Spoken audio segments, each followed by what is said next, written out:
جس گھر میں، جس دھرتی پر، جس مقام پر اللہ نے اس کے محبوب کو جلوہ گر فرمایا، اس کے محبوب پیدا ہوئے بھی تو خانہ کعبہ کی دھرتی پر، مکہ المکرمہ کی سرزمین پر، جس گھر کو اللہ عالمین کی ہدایت کے مرکز کے لیے بنایا، انسانوں کے لیے بنایا، اور برکت والا رحمت والا گھر بنایا، جہاں اللہ نے اپنے مقدس نشانیوں کو رکھی ہیں۔ سب سے بڑی نشانی مقام ابراہیم ہے۔ یہ سب سے بڑی نشانی مقام ابراہیم کیوں بن گیا؟ سب سے بڑی نشانی مقام ابراہیم کیوں بن گیا؟ اس پر توجہ مرکوز ہے۔ میں اس کے بتانے سے پہلے میں آپ حضرات کو بتاتا چلوں، یہ وہ مقدس بابت کا گھر، یہ وہ رحمت والا گھر جو ساری زمین پر پہلے بنایا گیا، عزیزان محترم، اسی سرزمین پر اس کے آخری رسول رحمت عالم نور مجسم جناب محمد رسول اللہ صلی اللہ علیہ وسلم دنیا میں جلوہ گر ہوئے۔ جب حضور تشریف لائے اس سرزمین مکہ پر، حضرت عبداللہ کے گھر آمینہ کے آنگن میں، حضرت سیدہ آمینہ کے کوکھ سے صبح صادق کے موقع پر، ربیع الاول شریف کی 12 تاریخ اور پیر کے دن، وہ صبح صادق کے موقع پر جب سرکار تشریف لائے، اس وقت خانہ کعبہ بھی تھا، اس وقت مقام ابراہیم بھی تھا، اس وقت صفا بھی تھا، مروہ بھی تھا، اس وقت جو ہے حج کے تمام ارکان کے مقامات تھے، مینا بھی تھا، مزدلفہ بھی تھا، عرفات کا میدان بھی تھا، وادی مینا بھی تھی، جبلات بھی تھے، ساری چیزیں تھی، ملتزم بھی تھا، مزاب رحمت بھی تھا، عزیزان محترم، ساری چیزیں مکہ المکرمہ میں حج کے ادا کرنے کے مقامات موجود تھے، اور پھر بھی اس کے باوجود میرا رب فرماتا ہے، اے محبوب، جب تو دنیا میں گیا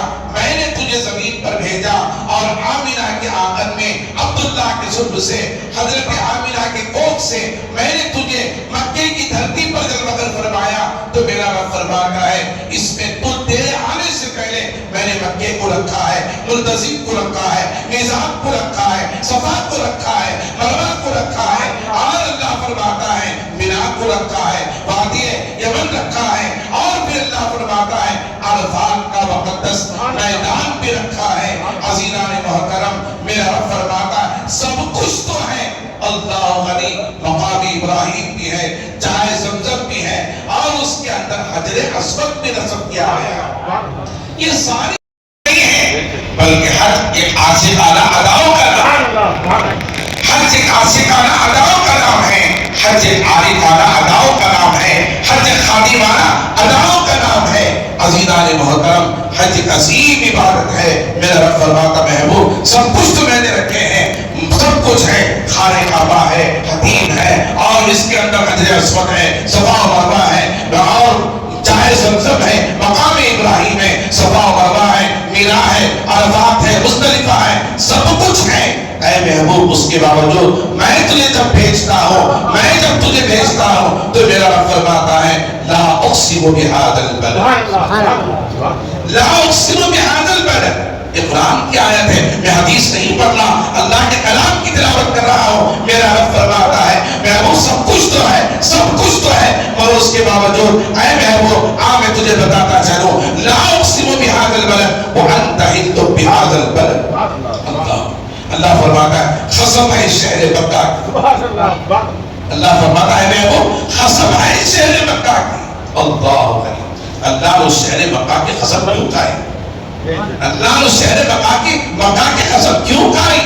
قرآن سے پوچھو، میرے رب سے پوچھو، مولا تو نے میرے شہر کی قسم کھائی ہے، اس کی وجہ کیا ہے؟ میرا رب فرماتا ہے اے محبوب میں نے قسم اس لیے کھائی، لا اقسم بہذا البلد، قسم ہے شہر مکہ کی، وانت حل بہذا البلد، اس لیے کہ اس شہر میں تو رہتا ہے۔ کہتے سبحان اللہ۔ میرے رب نے فرمایا اس شہر میں کون رہتا ہے؟ محبوب تو رہتا ہے۔ لا اقسم بہذا البلد وانت حل بہذا البلد۔ اللہ فرماتا ہے قسم ہے شہر مکہ کی جس شہر مکہ میں محبوب دیکھنے قدم رنجا ہے، تو تشریف فرما ہے، تو موجود ہے۔ اللہ غنی، رب قسم کھانا چاہتا تو خانہ کعبہ کی بھی کھا سکتا تھا، مقام ابراہیم کی بھی کھا سکتا تھا، حجر اسود کی بھی کھا سکتا تھا، عزیزان محترم صفا کی بھی کھا سکتا تھا، مروہ کی بھی کھا سکتا تھا۔ یہ کوئی معمولی جگہ نہیں ہے صفا اور مروہ۔ عزیزان محترم میرا رب فرماتا ہے قرآن مجید کے اندر ان الصفا والمروہ من شعائر اللہ، بے شک صفا اور مروہ یہ دونوں پہاڑیاں خدا کے دین کے نشانی میں سے۔ اللہ فرماتا خدا کی شعائر اللہ، اللہ کے دین کی نشانیاں ہیں۔ پتھر اللہ کے دین کے نشانی، صفا مروہ پتھر اللہ کے دین کی نشانی۔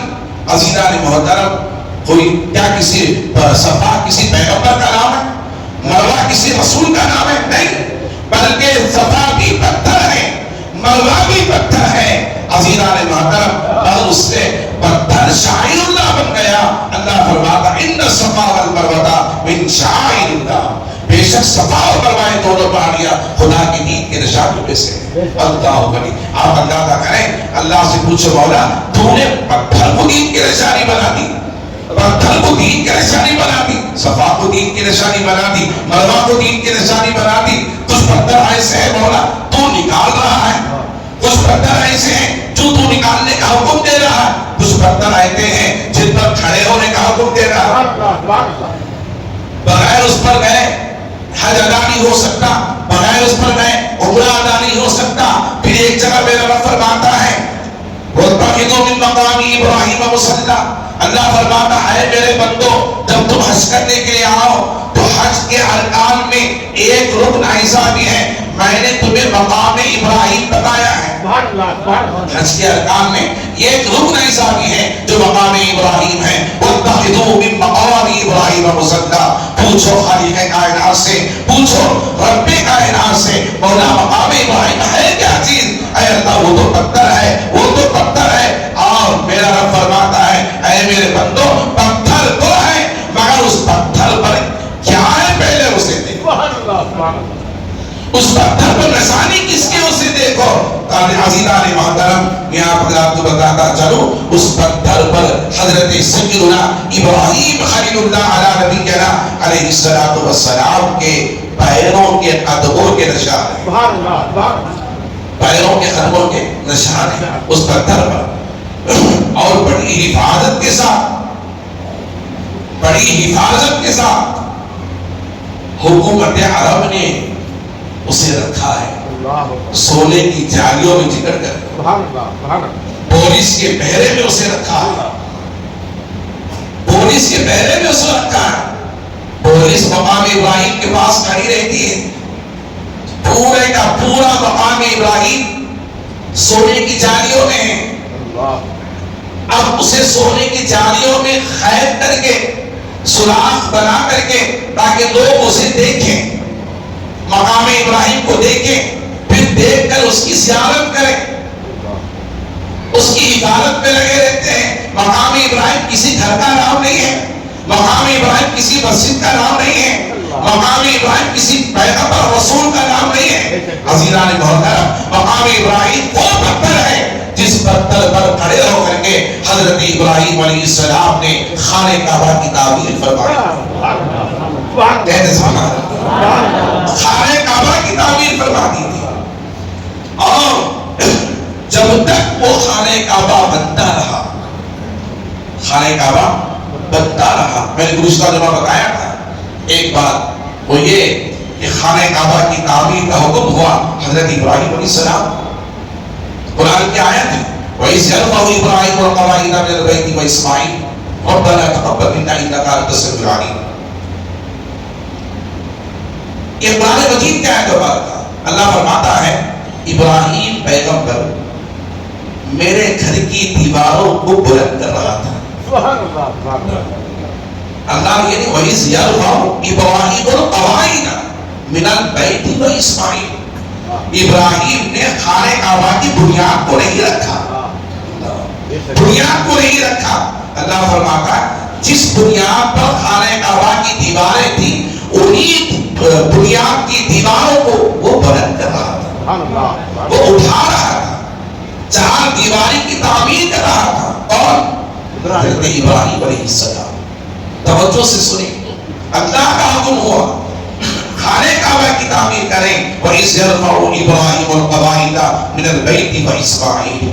یہ دونوں باپ بیٹے ابراہیم علیہ السلام، اسماعیل علیہ السلام، یہ دونوں باپ بیٹے اللہ کے گھر کی تعمیر کر رہے تھے. اللہ کے گھر کی تعمیر کر رہے تھے. حضرت ابراہیم علیہ السلام پتھر دیوار میں رکھ رہے تھے اور حضرت اسماعیل علیہ السلام پتھر اٹھا کر لا کر حضرت ابراہیم علیہ السلام کے ہاتھوں کو دے رہے تھے. پتھر اٹھانے والا بھی اللہ کا پیغمبر، اور اس پتھر کو دیوار میں جسمہ کرنے والا بھی اللہ کا پیغمبر. دونوں باپ بیٹے پیغمبر ہیں، دونوں نبی ہیں. ابراہیم علیہ السلام بھی نبی ہیں، اسماعیل علیہ السلام بھی نبی ہیں. ان کو معمار کعبہ کہا ہے، کعبے کی بنا رکھنے والے، کعبے کو بنانے والے، کعبے کی دیواروں کو بلند کرنے والے، کعبے کی دیواروں کو اٹھانے والے. وَإِذْ يَرْفَعُ إِبْرَاهِيمُ الْقَوَاعِدَ مِنَ الْبَيْتِ وَإِسْمَاعِيلُ. اللہ فرماتا ہے ابراہیم اور اسماعیل پیغمبر یہ دونوں میرے گھر کی دیواروں کو کیا کر رہے تھے؟ بنا رہے تھے، بلند کر رہے تھے، اٹھا رہے تھے. رب نے یہ نہیں فرمایا ابراہیم اور اسماعیل خانہ کعبہ کی بنیاد رکھ رہے تھے، یہ نہیں فرمایا، بلکہ فرمایا یہ دونوں جس بنیاد پر میرا مقدس گھر تھا اس کی دیواروں کو بلند کر رہے تھے. جب بنا چکے اب دیکھیں اس کے اندر توجہ کی ضرورت ہے. جس پتھر پر کھڑے ہو کر حضرت ابراہیم علیہ السلام خانہ کعبہ کو بنا رہے تھے، آپ جا کر دیکھیں کتنی اونچائی پر خانہ کعبہ ہے، کتنی اونچائی پر ہے. انسان جب خانہ کعبہ کے قریب جاتا ہے تو اسے اپنے سر کو اٹھا کر دیکھنا پڑتا ہے. خانہ کعبہ کی وہ دیکھنا پڑتا سر کو اٹھا کر، اتنی اونچائی پر خانہ کعبہ. اس کی لمبائی، اس کی چوڑائی، اس کی وسعت، بندہ ایک طواف کرتا ہے تو تھک جاتا ہے. مگر یاد رکھ لیں ہم یہاں تھوڑی دیر چل کر جائیں، تھوڑی دیر چل کر جائیں تو ہمارے پیر تھک جاتے ہیں. اور رب کا وہ رحمت والا کرے، وہ برکت والا کرے، وہ عظمت والا کرے. اللہ غنی میرے محبوب فرماتے ہیں یہ بندہ جب اس گھر کا طواف کرتا ہے تو صبح و شام اللہ کی رحمتوں کا رسول اس گھر پر برستا رہتا ہے. تو اللہ کے گھر پر جو خدا کے رحمتوں کا نزول ہوتا ہے اس کی برکتیں، اس کے چھینٹے اس بندے مومن پر بھی پڑتے ہیں جو طواف کعبہ میں لگا رہتا ہے. بندہ دیوانگی میں دیوانہ بھار وہ طواف کرتا رہتا ہے، اسے پتا نہیں کہ کبھی کبھی ایسا بھی ہوتا اور اس نے کتنے چکر لگا لیے، اس نے کس نے طواف کر لیے. مطاف سے سفر شروع ہوتا ہے جہاں مقام ابراہیم کے نشان، جہاں حجر اسود کی نشانی ہے وہاں سے طواف شروع ہوتا ہے.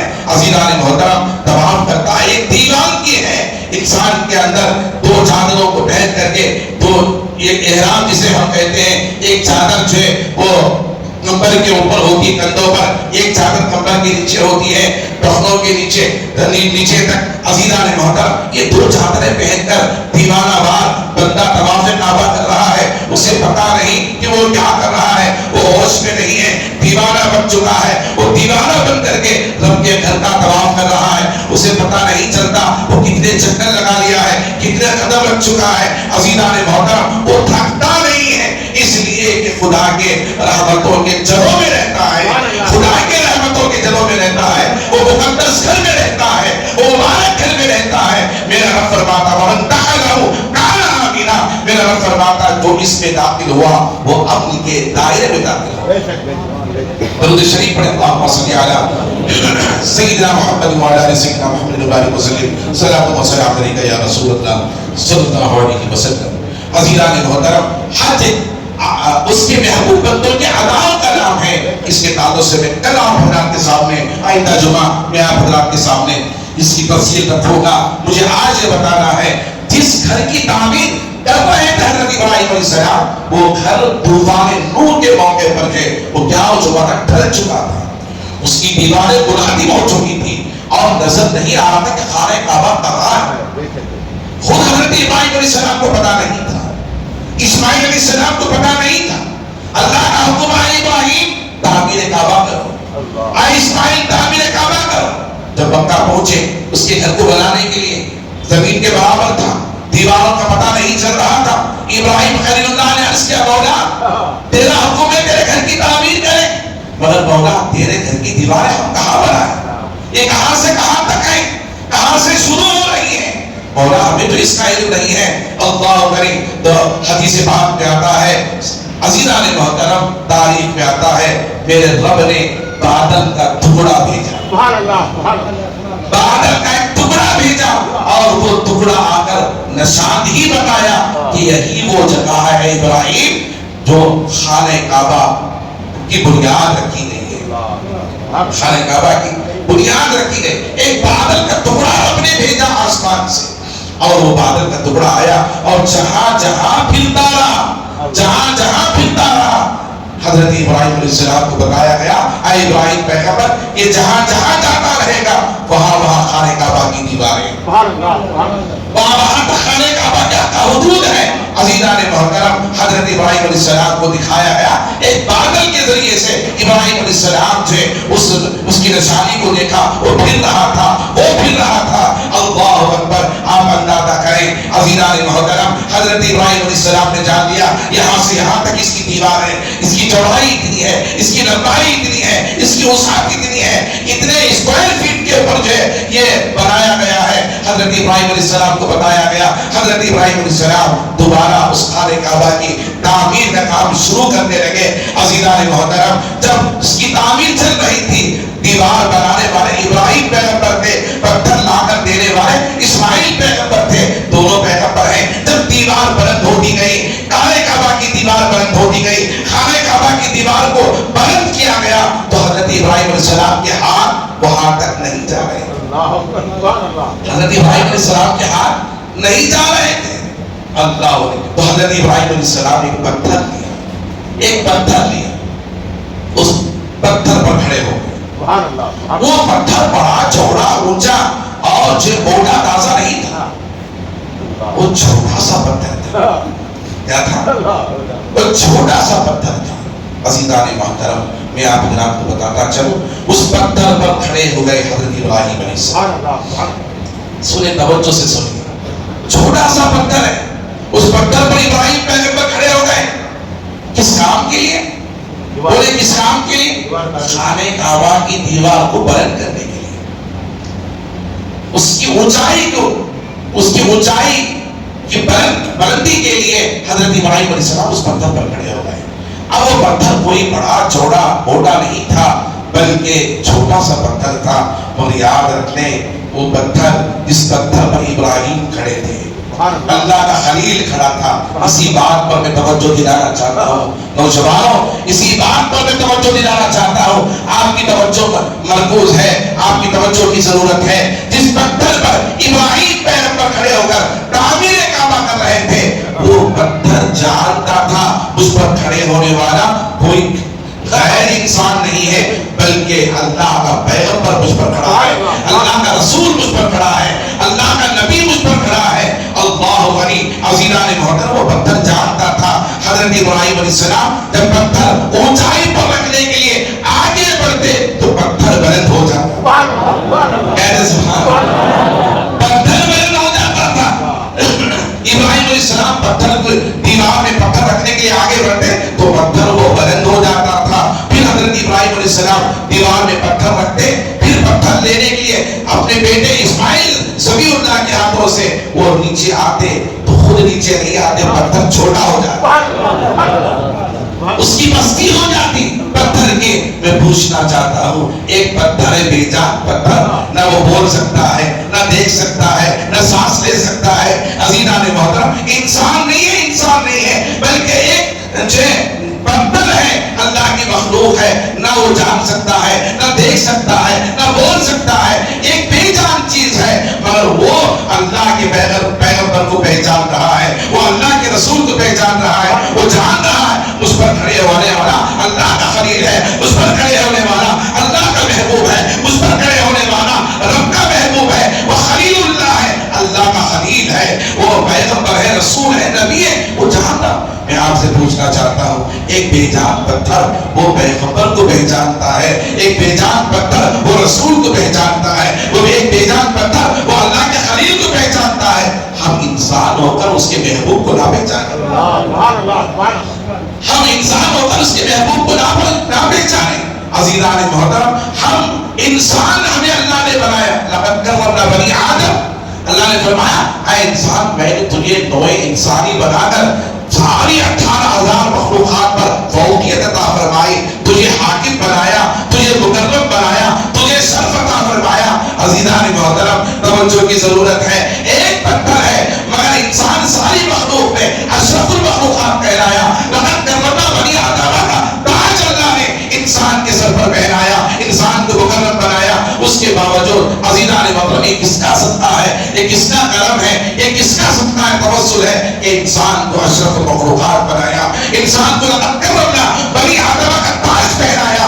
عزیزان محترم، میرا رب جانتا تھا، میرا رب جانتا تھا کہ ایک دور ایسا آئے گا سارے نبی دنیا سے فوت کر جائیں گے، دنیا سے ان کا دور ختم ہو جائے گا، ان کی رسالت کو اٹھا لیا جائے گا اور ان کے قوانین و ضوابط اور ان کی شریعتوں کو اٹھا لیا جائے گا۔ پر ایک دور ایسا آئے گا جب سارے نبی آ کر چلے جائیں گے، آخری رسول سید الانبیاء بنا کر، محمد عربی بنا کر، میں روئے زمین پر، مکے کی دھرتی پر جسے بھیجنے والا ہوں وہ میرا محبوب ہوگا، وہ خاتم النبیین ہوگا، شفیع المذنبین ہوگا، رحمت للعالمین ہوگا، انیس الغریبین ہوگا۔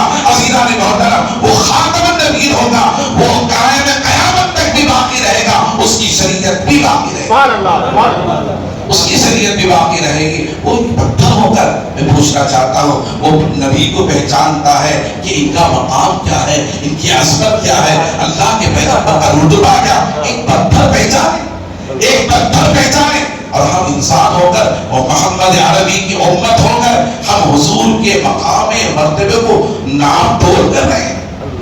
اللہ ان کا مقام اتنا ہے، اتنا کم ہے، اتنا زیادہ ہے۔ عزیزان محترم، وہ رسول، اس رسول کو اللہ نے سید الانبیاء بنایا، وہ پیغمبر، جس پیغمبر کو اللہ نے خاتم النبیین بنایا، وہ نبی جسے اللہ نے رحمت للعالمین بنایا۔ عزیزان محترم، میرا رب فرماتا اے انسانوں، تم میرے محبوب کو تم نے نہیں پہچانا، اے انسانوں تم نے میرے محبوب کو نہیں پہچانا۔ ارے ہم تو کیا پہچانے، ابو بکر صدیق نہ پہچان سکے، ابو بکر صدیق نہ پہچان سکے۔ ابو بکر صدیق کو میرے رسول نے پوچھا اے ابو بکر کیا تم نے مجھے پہچانا کہ میں کون ہوں، میں کون ہوں، میری ذات کیا ہے، میرا مقام کیا ہے، میرا مرتبہ کیا ہے؟ تو ابو بکر صدیق نے کہا یا رسول اللہ، مکے میں اسلام قبول کیا، اسلام قبول کر کے میں نے جو 40,000 دینار کی تھیلی آپ کے قدموں پر نچھاور کر دی، پھر میں نے آپ کی خاطر مکے کو چھوڑا، غار ثور میں 3 دن تک آپ کے ساتھ تنہائی میں رہا، پھر میں نے غار ثور چھوڑ کر مدینہ آیا، بدر کے میدان میں رہا، احد کے میدان میں رہا، ان تمام جنگوں میں میں شامل رہا۔ یا رسول اللہ، میں نے آپ کی صبح کو بھی دیکھا ہے، میں نے آپ کی شام کو بھی دیکھا ہے۔ اللہ غنی، صدیق اکبر نے کہا یا رسول اللہ، آپ مجھے پوچھتے ہیں کہ اے ابو بکر کیا تم نے مجھے پہچانا؟ تو اللہ غنی حدیث پاک میں آتا ہے ابو بکر نے کہا یا رسول اللہ، میں نہیں پہچانوں گا تو اور کون پہچانے گا، میں نہیں پہچانوں گا تو اور کون پہچانے گا؟ اللہ غنی، میرے رسول نے فرمایا، میرے محبوب نے فرمایا اے ابو بکر سن، میرے رب کی عزت کی قسم، میرے مقام و مرتبے کو میرے رب کے علاوہ کوئی نہیں جان سکتا۔ سبحان اللہ، کہتے سبحان اللہ۔ میرے مقام و مرتبے کو میرے رب کے علاوہ کوئی نہیں جان سکتا۔ جب ابو بکر نہیں جان سکے تو ہماری مثال کیا ہے کہ ہم ناپ تول کرتے رہیں کہ حضور کا مقام کیا ہے، اتنا ہے، اتنا زیادہ، اتنا کم۔ نعوذ باللہ من ذالک۔ میرا رب فرماتا ہے وَرَفَعْنَا لَكَ ذِكْرَكَ، اے محبوب وَرَفَعْنَا لَكَ ذِكْرَكَ، جب سے تجھے بنایا گیا ہے میں تیرے ذکر کو بلند کرتا جا رہا ہوں، بلند کرتا جا رہا ہوں۔ کوئی گھٹا نہیں سکتا، جو گھٹانے کی کوشش کرے گا وہ خود گھٹ جائے گا، وہ خود گھٹ جائے گا، جو اس لیے کہ تجھے میں نے بنایا ہے، تیرے ذکر کو میں نے بلند کیا ہے۔ وَرَفَعْنَا لَكَ ذِكْرَكَ، اللہ غنی وہی پتھر ہے جس پتھر پر کھڑے ہو کر ابراہیم خلیل اللہ نے تعمیر کی۔ جب مکمل خانہ کعبہ کی تعمیر ہو گئی، مکمل خانہ کعبہ کی تعمیر ہو گئی تو اللہ نے فرمایا وَلِلَّهِ عَلَى النَّاسِ حِجُّ الْبَيْتِ مَنِ اسْتَطَاعَ إِلَيْهِ سَبِيلًا، اللہ فرماتا ہے اللہ نے جن کو استطاعت دے رکھی ہے وہ اللہ کے گھر تک چل کر اللہ کے لیے حج کے ارکان کو ادا کریں. سبحان اللہ. پھر اللہ نے فرمایا وَأَذِّن فِي النَّاسِ بِالْحَجِّ يَأْتُوكَ رِجَالًا. قرآن کیا ہے تو وَأَذِّن فِي النَّاسِ بِالْحَجِّ يَأْتُوكَ رِجَالًا. عزیزان محترم جمعہ کا موقع آتا ہے ادھر ادھر کی باتیں کر کے چلا جانا یہ کوئی کمال کا کام نہیں ہے بلکہ ان چیزوں کو لوگوں کے نوجوانوں کے ذہنوں میں ڈالنا جو حقائق کے پر مبنی ہیں. عزیزان محترم یہ اصل چیز ہوتی ہے یہ کمال کی چیز ہوتی ہے. خانہ کعبہ کی عظمتوں کو جاننے کی کوشش کریں. میرے رب نے فرمایا وَأَذِّن فِي النَّاسِ بِالْحَجِّ يَأْتُوكَ رِجَالًا. قرآن کہتا ہے اے ابراہیم تو نے خانہ کعبہ کو تو بنا دیا اب اس کے حج کے ادا کرنے کے لیے کھڑے ہو کر کے اعلان کر دو. اعلان کر دو. کیا اعلان کرو؟ اے اللہ کے بندو آؤ وَلِلَّهِ عَلَى النَّاسِ حِجُّ الْبَيْتِ مَنِ اسْتَطَاعَ إِلَيْهِ سَبِيلًا. جن کو اللہ نے استطاعت دے رکھی وہ چل کر اللہ کے گھر کا حج کریں طواف کریں خانہ کعبہ کے پاس آئیں حج کے ارکان کو ادا کریں احرام باندھیں طواف کعبہ کریں مقام ابراہیم پر نماز پڑھیں چاہے زمزم کو نوش فرمائیں صفا و مروہ کی سعی کریں پھر مینا کی وادی میں جائیں ظہر پڑھیں عصر پڑھیں مغرب پڑھیں عشاء پڑھیں پھر فجر کی نماز پڑھیں پھر وہاں سے نکل کر کے عرفات کے میدان کو پہنچے پھر وہاں ظہر تک پہنچ کر کے حاجی حج کے ارکان ادا کرنے کے لیے عرفات کے میدان میں پہنچتا ہے پھر وہ کب تک رہتا ہے وہ دیر صبح سے لے کر ظہر کی نماز سے لے کر صرف وہ عصر تک رہتا ہے 9 ذی الحجہ پھر وہاں سے نکل کر کے عصر کی نماز پڑھ کر مغرب کی نماز تک رب کا حکم ہے یہاں تم ٹھہرے رہو یہاں تم ٹھہرے رہو پھر اللہ کا حکم ہوتا ہے پھر یہاں سے نکل کر آزان بھی ہو جائے مغرب کی وہاں نماز نہیں پڑھنا عزیزان محترم پھر کہاں چلے جانا اس میدان میں چلے جانا مزدلفہ میں چلے جانا مزدلفہ میں جا کر کے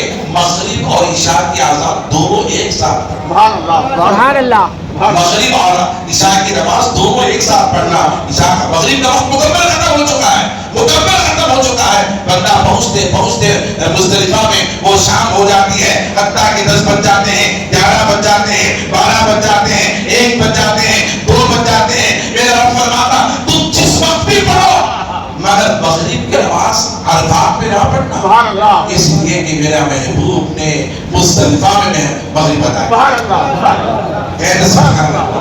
میرا محبوب مزدلفہ نے مغرب کی نماز ادا کیا ہے اگر تم وہاں پڑھو گے وقت نکل جائے تو نکل جائے مگر میرے محبوب کی ادا کو میں دیکھنا میرے محبوب کی ادا کو میں دیکھنا چاہتا ہوں میں تمہاری نماز کو نہیں دیکھتا میرے محبوب کے وقت کو دیکھتا ہوں میرے محبوب کی ادا کو دیکھتا ہوں یہاں جانا رات کا کتنا بھی وقت گزر جائے آ کر کے مغرب ادا کرنا پھر عشاء ادا میں تمہارے مغرب میں قبول کروں گا اور مغرب وہ قضا نہیں ہوگی ادا ہوگی کہتے سبحان اللہ ہم یہاں پڑھیں گے ظہر کی نماز اصل میں پڑھیں گے تو ادا نہیں ہوگی قضا ہوگی عصر کی نماز مغرب کے بعد پڑھیں گے تو وہ قضا ہوگی ادا نہیں ہوگی وقتی ادا نہیں ہوگی عزیزان محترم مگر میرا محبوب میرا رب فرماتا ہے اے میرے بندو وہ تمہارا مقام ہوگا جہاں تمہاری نماز قضا ہو جائے گی یہاں میرے محبوب کا مقام یہاں میرے محبوب کے اداؤں کا نام ہے اللہ علیہ جہاں میرا محبوب نے مغرب ادا کیا وہی تمہیں ادا کرنا ہوگا جہاں میرے محبوب نے عشاء ادا کیا وہی تمہیں ادا کرنا ہوگا اسی لیے تو صوفیہ فرماتے ہیں اہل سنت بتاتے ہیں حج اس کے محبوب بندوں کے اداؤں حج اس کے محبوب بندوں کے اداؤں کا نام عزیزان محترم اور رب نے حکم دیا وَأَذِّن فِي النَّاسِ بِالْحَجِّ يَأْتُوكَ رِجَالًا اللہ اے ابراہیم اعلان کر دو میرے بندوں میں دنیا میں اعلان کر دو کہ وہ چل کر آ کر اللہ کے گھر کا حج ادا ابراہیم علیہ السلام نے کیا کہا مولا میں تو سب سے نیچے خانہ کعبہ ہے پہاڑ سے اوپر سے نیچے گزرتے ہوئے سب سے نیچے جانا پڑتا ہے نیچے چاروں طرف پہاڑی ہے خانہ کعبہ درمیان میں نیچے سب سے نیچے ہے آپ جائیں گے جن کو اللہ نے نصیب کرنا انہوں نے دیکھا ہے اور جن کو اللہ جن کے مقدر میں حج رکھا عمرہ رکھا ہے اس کے گھر کی زیارت کا اللہ نے جو انہیں شرف عطا کرنے والا وہ دیکھیں گے عزیزان محترم وہ اللہ کے گھر کے پاس پہنچ کر کے خانہ کعبہ کا طواف کریں گے حضرت ابراہیم علیہ السلام کا مولا میں اعلان کروں کہ پہاڑیوں میں آواز گونج کر رہ جائے گی آواز گونج کر رہ جائے گی آواز سن کر رہ جائے گی تو میرے رب نے فرمایا اے ابراہیم اعلان کرنا تیرا کام ہے اور تیری آواز کو لوگوں تک پہنچانا میرا باسط فی الناس بالحج یاتوک رجالا. انشاءاللہ تعالی یہاں سے میرے موضوع کو آئندہ جمعہ آپ حضرات کے لیے چھوڑتا ہوں. آپ حضرات آئندہ جمعہ آئیں اور اس موضوع کو کنٹینیو کرنے کی